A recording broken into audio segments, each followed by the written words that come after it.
Question, on va arriver à en placer une quand même, d'une de nos consoeurs qui est turque et qui vous interroge sur ce sujet. Les négociations pour l'adhésion à part pleine et entière de la Turquie ont commencé dès octobre 2005. Et ces négociations elles-mêmes sont irréversibles. En revanche, nous savons tous que le processus d'adhésion va durer bien longtemps, voire beaucoup plus que 5 ans. Donc, les parlementaires européens qui seront élus ce dimanche n'auront pas à se prononcer sur ce sujet-là. Donc ma question est-ce par méconnaissance du dossier ou simplement pour manipuler les électeurs français que l'on met tout le temps en avant l'enjeu turc comme l'enjeu principal de ces élections? Voilà, alors l'Europe jusqu'où, les frontières, la Turquie, voilà, je voulais juste qu'on regarde avant de parler de la Turquie des temps de parole, comme ça les choses sont extrêmement claires. Si on peut les afficher pour voir le temps de chacun, voilà. Je suis très en retard, mais il n'y a pas d'égalité, hein, je veux dire, on n'est pas encore une fois. D'accord, mais enfin il peut y en avoir au moins avec M. Mélenchon et voilà, avec M. en tout cas, c'est pour expliquer à Jean-Luc Mélenchon qu'il n'est pas très en retard et Martine Aubry est également en retard. Donc la Turquie, il y a deux questions. Évidemment, j'ai d'abord demandé Xavier Bertrand et Martine Aubry. Question, vous avez dit la Turquie dans l'Europe, jamais demain. Regardez la carte, c'est éloquent. Voilà. Est-ce que la Turquie est en Europe? Non. Donc la géographie de la Turquie n'évoluera pas dans ces conditions-là. Notre position sur la Turquie n'a pas vocation. Attendez. Notre plus longue frontière est avec le Brésil. Le sujet est important.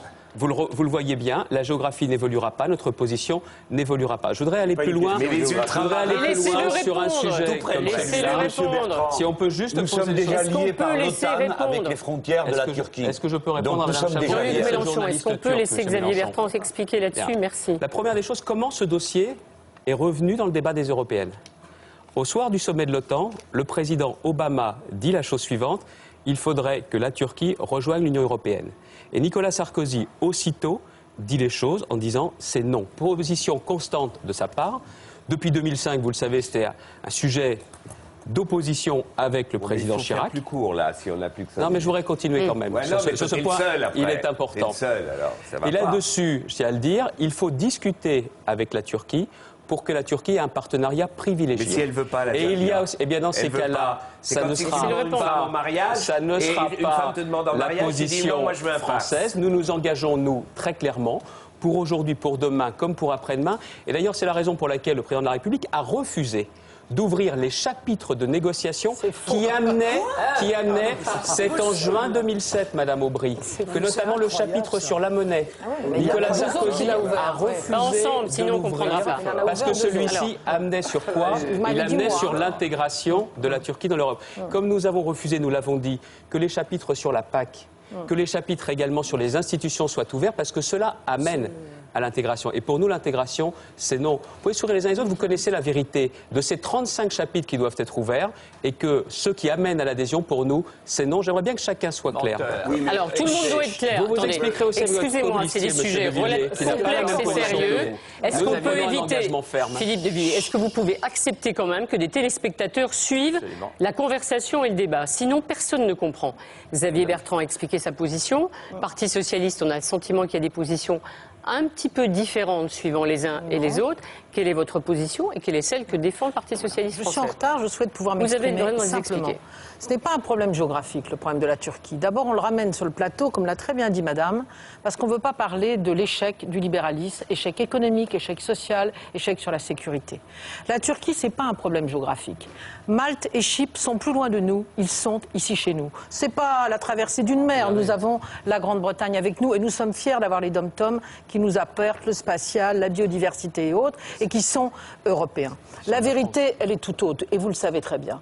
Moi, ce que je n'accepte pas, la Turquie, elle a demandé dès les années 60 de rentrer. À l'unanimité, les pays européens lui ont donné un accord en 1999. La négociation a commencé en 2005.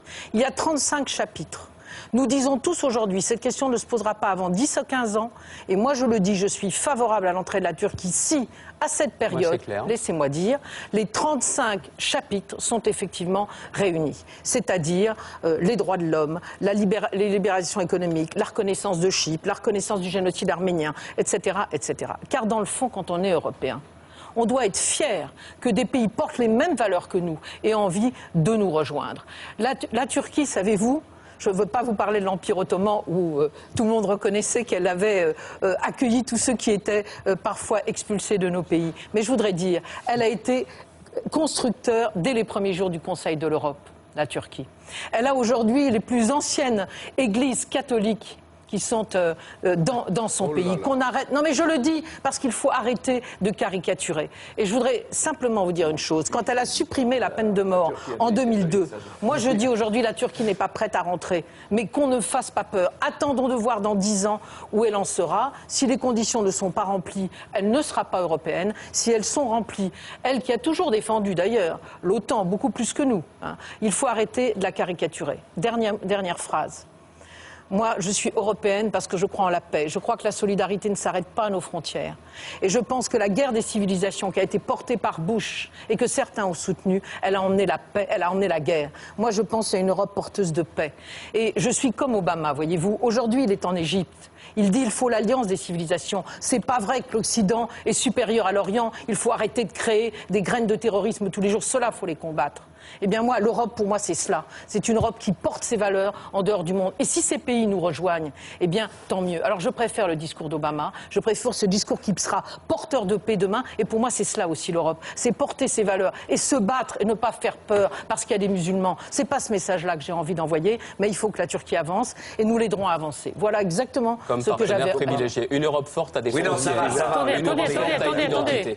Non, mais il faut l'arrêter aussi. Mais attendez, chacun son tour. Alors voilà, donc on a compris, ni aujourd'hui, ni demain, ni après-demain. C'est une question d'identité. Non, mais attendez, je répète, je résume, je ne Il ne peut pas l'arrêter. Sarkozy a continué pendant qu'il était président. Les chapitres n'ont pas été à ouvrir 2 chapitres. Je veux juste connaître la position de chacun. Donc vous dites, le problème se posera dans 10 ou 15 ans et on verra s'ils répondent à tous les critères et toutes les questions. Olivier Besancenot. Aucune opposition de principe à ce que les peuples de Turquie, parce qu'il y en a plusieurs, partagent une destinée commune avec les peuples qui vivent dans l'Union européenne. Il y aurait des conditions, la question du Kurdistan, la reconnaissance du génocide arménien. Mais ce qui est vrai pour des pays qui sont candidats en termes d'exigence, ça devrait être vrai aussi pour des pays qui sont membres et qui feraient bien de balayer devant leur propre porte sur des questions aussi élémentaires que le droit à l'avortement, qui n'est toujours pas respecté dans des pays membres de l'Union européenne. Quant à l'Europe de la paix, je terminerai là-dessus, ce serait aussi bien de ne pas laisser des guerres se dérouler à sa porte, parce qu'on est autorisé dans cette campagne, quand on parle sujet international, à ne parler que Turquie, on ne parle pas de Palestine. Pourtant, une guerre et un massacre, il y en a eu un à Gaza. Et la dernière fois qu'on a discuté du rapport économique entre Israël et l'Europe, ça arrivait 2 semaines avant le massacre de Gaza. Et c'est simplement le fait de rehausser l'accord qui a été gelé. Or, l'Europe, ça aurait été la bonne échelle pour agir et pour imposer au gouvernement israélien l'application de ces résolutions internationales qui ont été votées à maintes et maintes reprises. Pourquoi ? Parce que les Palestiniens ont droit à un État sans colonie, avec le retour des réfugiés, mais surtout parce qu'aussi dans la société israélienne, il y en a qui se battent pour ça. Sachez que pendant le massacre de Gaza, il y a eu des manifestations où il y a eu 10 000 pacifistes dans les rues de Tel Aviv. Comme quoi, ce n'est pas un conflit entre les juifs et les musulmans. C'est une guerre d'occupation et ça aussi, ça serait bien qu'on puisse en discuter de temps en temps dans la campagne européenne. Vous avez dit oui, sans condition, exception, reconnaissance du génocide arménien, évidemment. En tous les cas, pas non au nom d'une Europe qui serait sponsorisée par le Vatican. Voilà. Marine Le Pen, ça a toujours été non à la Turquie. Est-ce qu'on peut l'empêcher ? Oui, bien sûr. Est-ce que c'est dangereux de dire non à la Turquie ? Madame Aubry m'a rendu service en réalité. Elle a dit, mais écoutez, on ne peut pas faire autrement, ça y est, on est dans le processus. Et je le crois, madame, parce que je crois que cette Union européenne est une Union européenne totalitaire. Et qu'en réalité, on ne demandera pas leur avis au peuple. Et c'est la raison pour laquelle moi je plaide pour que cette Union... Vous n'avez jamais vécu sous le totalitarisme, je plaide pour... Oui, mais M. Bokovski, dans votre parti, peut-être. Le dissident soviétique qui a dit que l'Union européenne était l'Union soviétique sous une forme peut-être un peu déguisée et qui a terminé en disant j'ai vécu votre futur et ça n'a pas marché. Bon, tout ça pour dire qu'on va nous imposer l'entrée de la Turquie en Europe. Nicolas Sarkozy est pour, il a déjà donné des gages. Mais il vient de dire non, on l'a toujours dit non. On finance la préadhésion via le budget européen.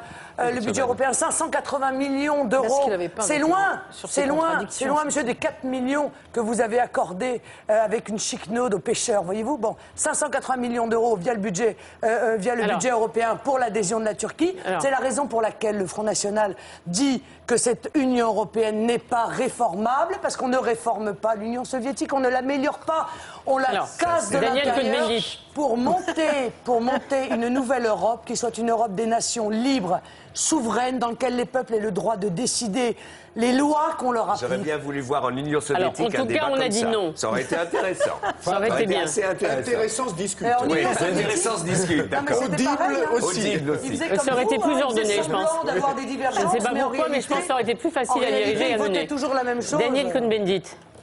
Alors moi...